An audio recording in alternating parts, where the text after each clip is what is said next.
buenos días. En primer lugar, agradecer al Aula Reus esta oportunidad de dar publicidad al libro del que soy autor, La reconstrucción de la autonomía local. Y lo primero, para iniciar esta conferencia, es empezar o analizar una interesante frase que es la esperanza, fe, esperanza en la institución de la administración local. Y es que resulta incuestionable en los tiempos actuales la falta de credibilidad en las instituciones públicas por parte de los ciudadanos, fundamentalmente generado ello por los fenómenos de corrupción que nos invaden en la actualidad y que especialmente afectan a la administración municipal. También resulta incuestionable la pérdida de importancia de la administración municipal en nuestros días, fruto de las últimas modificaciones que han acaecido respecto de la administración. Analizaremos estos aspectos con posterioridad, pero sin embargo, a pesar de estas problemáticas que se plantean en la administración municipal, decimos, sin embargo, hay que considerar que la administración local ha demostrado ser la administración que ejemplifica como ninguna otra el principio democrático, que es la que se caracteriza por ser sensible a las preocupaciones de los ciudadanos y responder como ninguna al principio de proximidad. Por esa misma virtualidad, por esa misma característica, en este trabajo se pretende afrontar la reconstrucción del mundo local, de la administración municipal, para recuperar, eso sí, la credibilidad que nos debe ofrecer esta institución. Así, en primer lugar, el origen de la reflexión que se establece en el libro nace de la práctica, del estudio práctico. La observancia de la realidad social nos permite identificar que en relación a la administración municipal existe una distorsión respecto de la realidad que nos ofrece el ordenamiento jurídico. Es decir, la sociedad municipal reivindica un mayor protagonismo que el que le disciplina el ordenamiento jurídico. Esta reflexión que realizamos en torno al municipio es lo que nos sirve como fundamento para analizar la necesidad de reformar la administración municipal en lo que atañe a su concepto más identitario, que es la autonomía. Así se reflexiona en nuestro libro sobre el concepto de autonomía, tantas veces estudiado hasta la extenuación por la doctrina, y en particular la autonomía de las entidades locales. Es cierto que nuestro Estado, el Estado creado por el Poder Constituyente, se adscribe a los tipos de Estado de naturaleza descentralizada, en los que el Estado, organización central, comparte con otras entidades subestatales, llámese comunidades autónomas o entidades locales, el ejercicio del poder. De este modo, comunidades autónomas y entidades locales tienen capacidad de autoorganización, capacidad de gestionar los asuntos que afectan a sus intereses. Se reconoce así el derecho a la autonomía de ciertas entidades subestatales, y también ejemplificar en la Constitución cómo se distingue o se debe distinguir una y otra. En este sentido, resaltar que al respecto de las relaciones entre Estado, organización central y comunidades autónomas, la autonomía viene definida en términos de Constitución y estatutos de autonomía. El constituyente estaba preocupado por delimitar este tipo de relaciones y quizás al preocuparse en el ámbito de la administración local se dejó en un momento posterior o postergado simplemente a la aclaración respecto de unos principios. Así, se reconoce en la Constitución, en los artículos 137, 140 y 142, los propios de la administración municipal. Principios, sin más, que dejaban por delimitar el alcance y el contenido de la autonomía que se predicaba respecto de la administración municipal. Y en este sentido, y ante tal vaguedad que mostraban los preceptos constitucionales, se ha tenido que interpretar el alcance de esta autonomía local a partir de la opinión del Tribunal Constitucional, quien, fundamentado en la tradicional teoría de la garantía institucional de inspiración alemana, ha incorporado a nuestro ordenamiento jurídico los pilares fundamentales de dicha autonomía. Así tenemos que la autonomía de las entidades locales, tal cual se ha interpretado tradicionalmente, se recoge en el pilar, en primer lugar, objetivo, o la existencia de un ámbito competencial específico de municipios y provincias como entidades locales, un pilar subjetivo o de naturaleza organizativa, es decir, la existencia de entidades, órganos elegidos con criterios democráticos propios de la entidad local, y un pilar instrumental o financiero, es decir, la existencia de recursos financieros suficientes para la financiación de los recursos de las competencias de las entidades locales. Bien, esta interpretación tradicional del concepto de autonomía, como vemos, difusa, vaga, y cuya interpretación y alcance ha sido sistematizada por el Tribunal Constitucional, estudiamos en nuestra obra cómo, sin embargo, y a pesar del reconocimiento de esta forma de la realidad jurídica, del ordenamiento jurídico, la realidad social impone otro término, otra definición para la autonomía de las entidades locales. Es decir, la práctica, la sociedad, exige que el alcance de esta tradicional autonomía municipal vaya un grado más allá, se modifique, tenga otra naturaleza. En este sentido, la reflexión se realiza estudiando los elementos que consideramos más destacables respecto de la autonomía, atendiendo en primer lugar a su grado de protección normativa. El estudio de la autonomía local toma como referencia normativa iniciática la Ley 785, la Ley Reguladora de las Bases del Régimen Local, cuyo fundamento se sostiene a partir del artículo 149.1.18 de la Constitución española. Es, por tanto, una mera ley ordinaria que regula las bases de todos los municipios de España, siendo esta ley ordinaria lejos, en términos de rigidez, de la normativa que regula las relaciones entre Estado y comunidades autónomas. Por tanto, la primera característica que nos sirve para ilustrar el momento en el que se encuentra la realidad jurídica de las entidades locales, atendiendo a su protección normativa, dista en mucho de garantizar su grado de madurez. Decimos esto porque simplemente, insistimos, es una ley ordinaria, la Ley de Bases del Régimen Local, la que detalla el ámbito propio de las entidades locales, lejos de la rigidez característica de la Constitución o de los estatutos de autonomía. En segundo lugar, resaltar también como característica propia, identitaria del momento en el que se encuentra en nuestro ordenamiento jurídico la autonomía local, el estudio de la protección jurisprudencial de esta.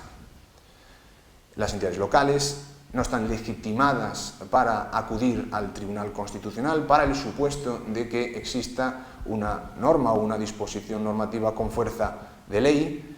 ante el Tribunal Constitucional. En su lugar,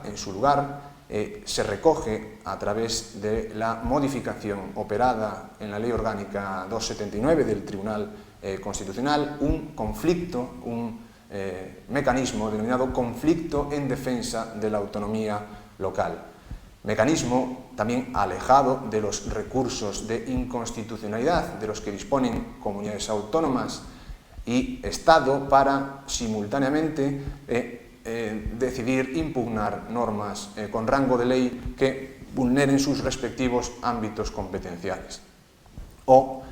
sin más, que vulneren el contenido de su autonomía en caso de comunidades autónomas recogida en la Constitución. Volvemos al conflicto en defensa de la autonomía local para afirmar que se muestra, como así se ha estudiado, se estudia en la obra que tenemos oportunidad ahora de exponer, se estudia en la práctica cómo se ha desarrollado dicho mecanismo para mostrar sus deficiencias. Y es que son tan graves los requisitos que se plantean para permitir la legitimación a las entidades locales que en la práctica se hace virtualmente imposible presentar un conflicto de tal naturaleza. Los escasos conflictos que se han presentado, además, no han llegado a buen puerto, puesto que los requisitos procedimentales que acompañan al conflicto impiden su resolución satisfactoria. Incluso la configuración normativa del conflicto para el supuesto de llegar a una sentencia está lejos de tener el alcance que tienen una sentencia del Tribunal Constitucional en relación a una norma con rango de ley autonómico o estatal que vulnere respectivamente sus ámbitos competenciales. Por tanto, en relación a nuestro estudio respecto del grado de madurez que tiene la autonomía en nuestro ordenamiento jurídico, como hemos visto a partir del estudio de la protección tanto normativa como jurisprudencial, muestran un alejamiento de la realidad social. El estudio de la sociedad municipal evidencia que el protagonismo que tiene que recogerse en el ordenamiento jurídico de dicha autonomía está lejos de materializarse en una norma. De ahí que se proponga una reconstrucción en relación a dicha autonomía para acompasarla con la exigencia o las exigencias de la realidad social, tomando todo ello como objetivo fundamental en nuestros días de recuperar la credibilidad en las instituciones, recuperar la credibilidad en la administración local. Con este objetivo, además del análisis crítico que hemos visto sobre el alcance de la autonomía local, el libro se materializa o se proyecta en esencia sobre los supuestos que permiten estudiar la modificación de la autonomía local. Así, en primer lugar, se plantea la posibilidad de modificar la legislación básica reguladora de la administración local, la Ley 785, reguladora de las bases de régimen local, a fin de elevar a nivel constitucional o nivel estatutario el alcance y el contenido de esta autonomía. En este sentido, se propone reformar la Constitución o bien una reforma estatutaria para dar cabida, en los términos que hemos expuesto, a la autonomía local, para así dar rigidez y impedir que un legislador ordinario pueda modificar, reducir o suprimir sin más la autonomía de las entidades locales. También se propone modificar el instrumento que permite acudir a la vía constitucional, a la vía del Tribunal Constitucional para estas entidades locales, reconociéndoles una auténtica legitimación en torno al planteamiento de conflictos o mecanismos de recurso frente a agresiones por normas con rango de ley estatal o autonómica a su autonomía definida constitucionalmente y desarrollada en los términos que acabamos de explicar. Por tanto, se plantea de nuevo una modificación, reforma de la Constitución que plantee la legitimación más directa a las entidades locales para acudir al Tribunal Constitucional. Estas dos modificaciones profundas de la Constitución o modificaciones a nivel estatutario tienen que armonizarse con un hecho que también es característico del municipalismo español, que es la fragmentación de la planta municipal. Y es que no podemos, de una parte, afirmar que reivindicamos una autonomía local de alcance, de contenido para las entidades locales, sin concebir a dichas entidades locales como auténticos centros de acción y decisión. El dimensionamiento actual de las entidades locales impide concebir al municipio como un auténtico elemento de la administración con capacidad real para gestionar servicios públicos. Con esto estamos aludiendo a la conocida problemática del excesivo fragmentación, del excesivo número de ayuntamientos que existen en España. Existen más de 8.000 ayuntamientos, sin embargo, la población, el 80% de la población se encuentra en menos del 20% de dichos ayuntamientos. En definitiva, junto a ayuntamientos de enorme dimensión, enorme capacidad de gestión, con auténtica capacidad de gestión, de delimitación, de implementación de política pública activa, existen pequeños municipios, pequeños, medianos municipios que carecen de elementos personales o materiales, y ello impide apreciarlos con capacidad de ofrecer respuestas o de implementar política pública alguna con capacidad de gestionar con autonomía sus intereses. Esta realidad, que es característica en España, se ha tratado de resolver a través de las últimas modificaciones. Resaltamos por su importancia la Ley 27/2013 de racionalización y sostenibilidad en la administración local, que viene a modificar a la Ley 7/85, Ley reguladora de las bases de régimen local, para plantear, en términos de racionalización del sector público, hilvanando esta idea con la necesidad de ajustarnos actualmente a los principios de cumplimiento de déficit público, cumplimiento de estándares de estabilidad presupuestaria, sostenibilidad financiera.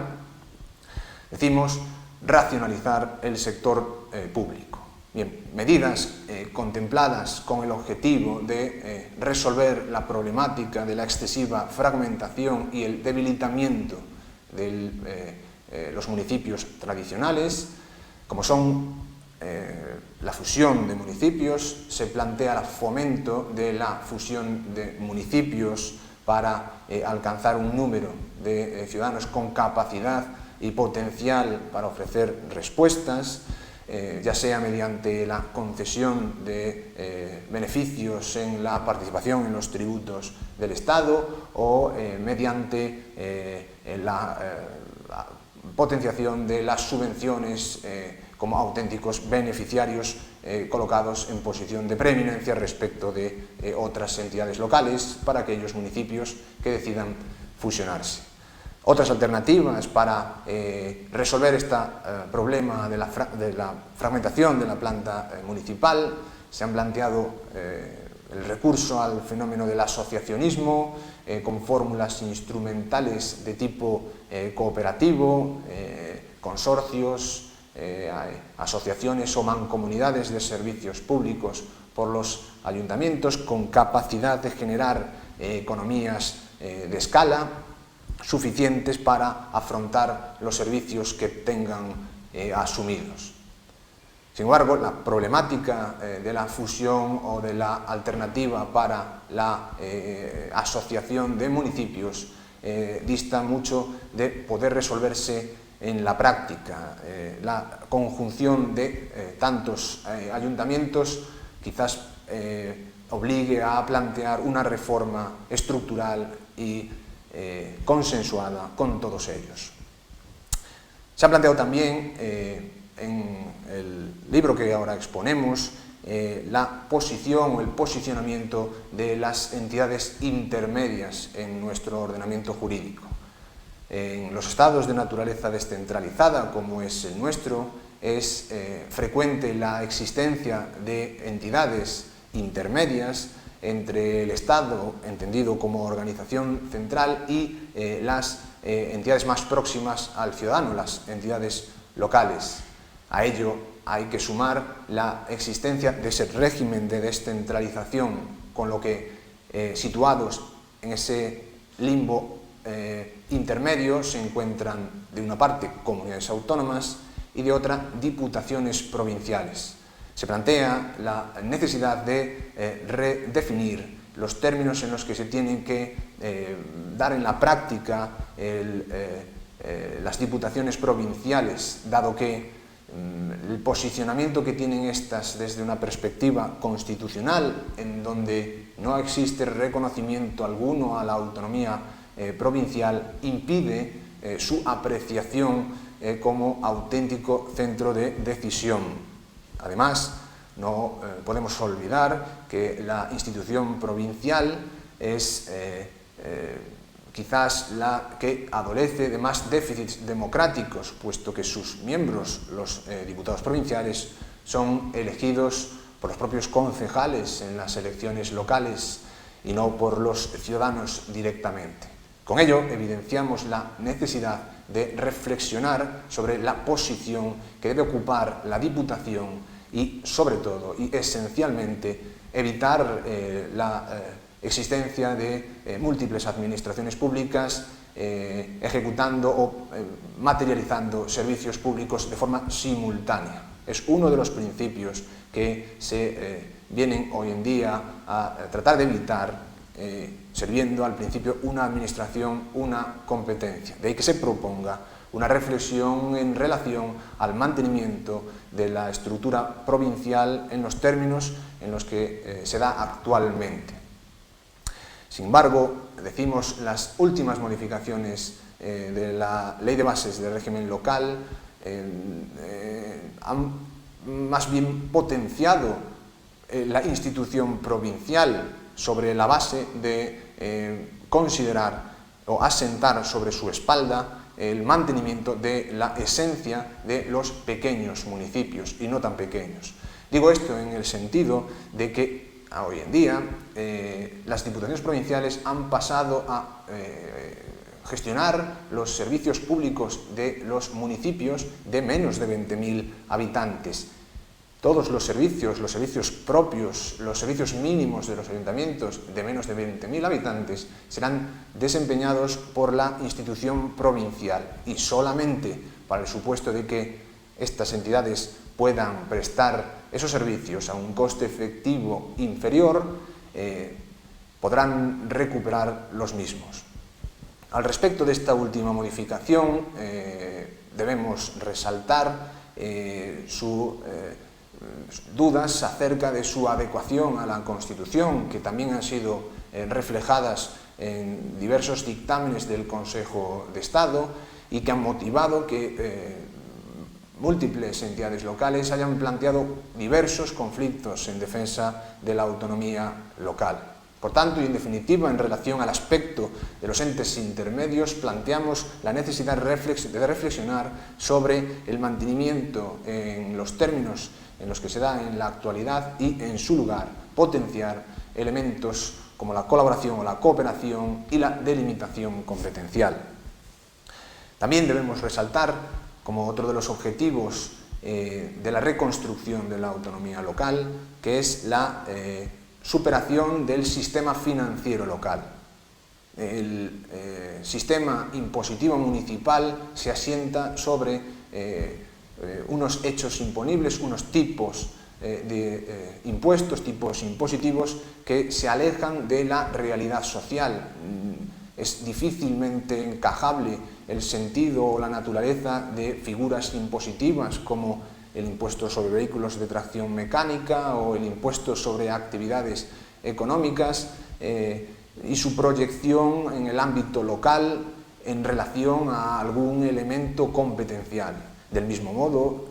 no es sostenible, sin más, que las figuras impositivas sean impuestos de la naturaleza del impuesto sobre construcciones, instalaciones y obras, acentuando como si fuera el único baluarte del municipio la realización de construcciones o obras o instalaciones. Por tanto, la reflexión en relación al sistema financiero debe afrontar el cambio en las figuras impositivas, acomodando estas a una naturaleza más próxima, más adecuada a la realidad municipal. También en este sistema financiero nos gustaría resaltar la necesidad, respecto de la figura tributaria de las tasas, de armonizar el coste generado por la prestación de servicios y el recurso o los recursos que se ingresan a consecuencia de dichas tasas. La realidad municipal ejemplifica como ninguna otra el alejamiento que existe entre el ingreso o la recaudación por dicha tasa y el coste efectivo del servicio, de manera que no puede resultar en tiempos actuales sostenible que los servicios públicos se financien en términos de déficit, sin que las tasas puedan cubrir la totalidad de los costes generados. Incluso esta situación debiera ser perfectamente entendible por el ciudadano, a quien se le ofrece un servicio y que debe entender que ese servicio entraña un coste determinado. Otra reflexión profunda que se debe realizar en la administración municipal es en relación al pilar que consideramos pilar objetivo fundamental de la autonomía local, el sistema competencial. La Ley de Bases del Régimen Local, como hemos dicho en nuestra exposición, efectúa una delimitación de las competencias de las entidades locales. La problemática que se suscita en relación a la clasificación de dichas competencias se plantea en las denominadas impropias, las competencias impropias. Recordemos, en el ámbito municipal existen tres tipos de competencias: las competencias propias, las competencias atribuidas por delegación y las competencias denominadas por el legislador distintas de las propias y de las atribuidas por delegación. Estas últimas son competencias del Estado y de las comunidades autónomas que su realización práctica, su ejecución práctica ha sido tradicionalmente encomendada a las entidades locales, sin que exista una contraprestación, una medición real del coste que supone para los ayuntamientos. Esa situación se ha mantenido hasta nuestros días por la falta de clarificación sobre las competencias de dichas entidades locales. A pesar de que la última modificación, como hemos dicho, de la Ley 27/2013 de racionalización y sostenibilidad de la administración local incorpora la supresión parcial de la cláusula de capacitación general en el artículo 25.1 de la Ley de Bases, sin embargo decimos, a pesar de que se suprimen los servicios complementarios del artículo 28, sin embargo, persiste la posibilidad de desarrollar estas competencias impropias por los ayuntamientos, por las entidades locales, como así se deduce de la interpretación del conocido artículo 7.4 en su redacción actual. En este sentido, volver a insistir sobre la necesidad de delimitar las competencias de las entidades locales. A nuestro juicio, como evidenciamos, sería necesaria no solo la regulación a nivel ley de bases, sino una regulación a nivel constitucional o estatutario para dar rigidez y garantía de la permanencia, de la existencia, incluso de la claridad de las funciones que corresponden y no corresponden a los ayuntamientos. En su lugar, actualmente tenemos la problemática que se mantiene en materia de competencias impropias, que será difícil, a pesar de la intención, decimos, del legislador de su delimitación, será difícil que sean o dejen de ser desempeñadas por las entidades locales. Se asocia su mantenimiento, el mantenimiento de las competencias impropias, a criterios de sostenibilidad financiera, eficacia y eficiencia, y además inexistencia de duplicidad administrativa. Es decir, para el desempeño por una entidad local de estas competencias, será necesario acreditar el cumplimiento de estos requisitos. Sin embargo, en la práctica es difícil desprenderse por parte de las entidades locales de importantes servicios como los que acabamos de resaltar, que comprenden las competencias impropias.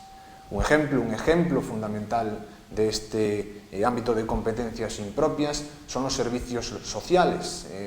Las entidades locales se responsabilizan a través de importantes dotaciones de recursos personales, de recursos materiales, de evidenciar problemáticas de naturaleza social. Es, de nuevo, el principio de proximidad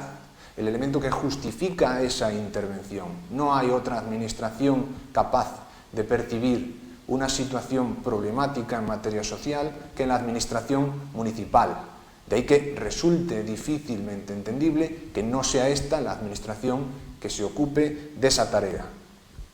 Del mismo modo podemos citar otras tan importantes como el empleo, como la educación, como la cultura, que todavía están por delimitar fuera del marco de las competencias impropias.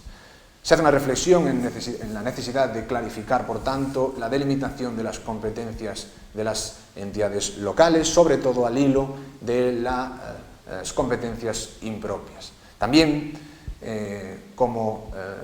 exigen los tiempos actuales, se plantea la necesidad de invocar la innovación social y su presencia en la administración local. Debe ser la administración local, como una administración pública, como toda administración pública, una administración que permita la incorporación de las nuevas tecnologías de la información y el conocimiento a su dinámica de funcionamiento. Resulta indispensable potenciar el uso de la administración electrónica, de los procedimientos administrativos electrónicos en la dinámica real, en la dinámica actual de las entidades locales, para ofrecer servicios a los ciudadanos con eficacia, con mayor celeridad, evitando cargas y trámites administrativos, haciendo en definitiva una administración más moderna, favorable o proclive a la incorporación de las nuevas tecnologías de la información. Esta reflexión que se hace también en nuestro libro se ha llevado a la práctica en muchos ayuntamientos en donde hay iniciativas interesantes, incorporando procedimientos automatizados de prestación de servicios públicos a través de la propia página web, a través de la sede electrónica. Sin embargo, queda mucho camino por andar en relación a muchos otros ayuntamientos. Y en definitiva, la última reflexión que manifestamos en nuestro libro es la propia de la administración pública. La administración pública actual no puede considerarse un fin en sí mismo. La administración es un ente instrumental al servicio del ciudadano. Obviamente la administración local es una administración pública también al servicio del ciudadano. El ciudadano no puede ser considerado, como tradicionalmente se venía haciendo, como un administrado subordinado, pasivo ante los mecanismos o la actividad de la administración. Hoy día el ciudadano es un sujeto activo. La administración pública debe responder a esa actividad, a ese criterio activo del ciudadano. El ciudadano debe ser considerado como un usuario, como un cliente de la administración, con capacidad de formular juicio crítico acerca del grado de realización o ejecución por las administraciones públicas, de sus servicios, y con ese mismo carácter crítico formular propuestas alternativas. Es un sujeto activo en el ciclo de la formulación de políticas públicas. A esta referencia se conoce como el gobierno abierto, la gobernanza o la gobernabilidad, la que inspira sobre todo el funcionamiento, debe inspirar sobre todo el funcionamiento de la administración local. Nos referimos con esta idea a la necesidad de potenciar la participación vecinal en el ciclo de formulación de políticas públicas locales. El ciudadano concibe,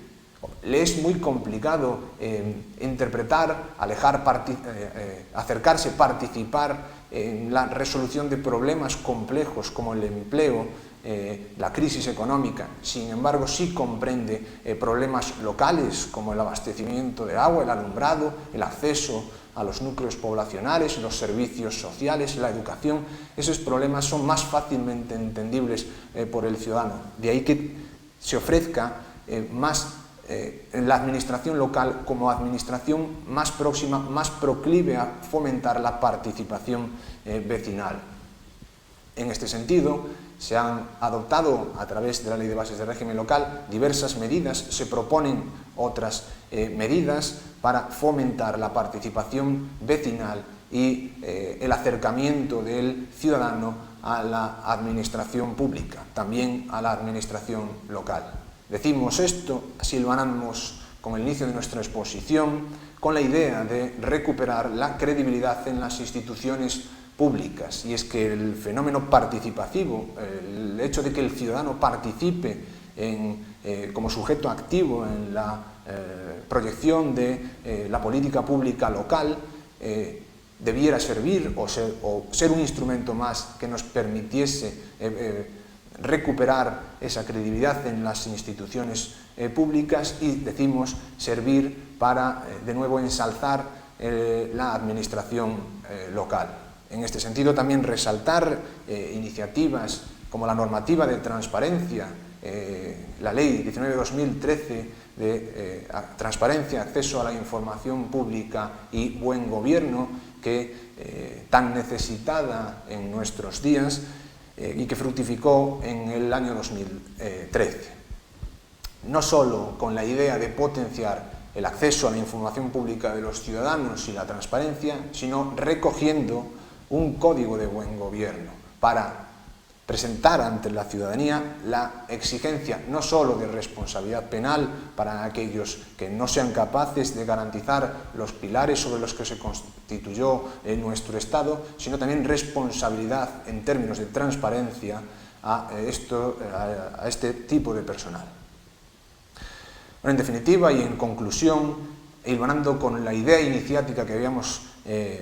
manifestado al inicio de la misma, que es la esperanza, creo existen indicios suficientes para proponer la reconstrucción de la administración municipal y la institución que representa esta administración municipal sobre la base, fundamentalmente, como hemos evidenciado, del principio de proximidad, de su virtualidad, de ser la administración con la capacidad de comprender más las necesidades de los ciudadanos. Muchas gracias y de nuevo agradecer a Aula Reus por ofrecerme la posibilidad de dar publicidad al libro que ahora presentamos.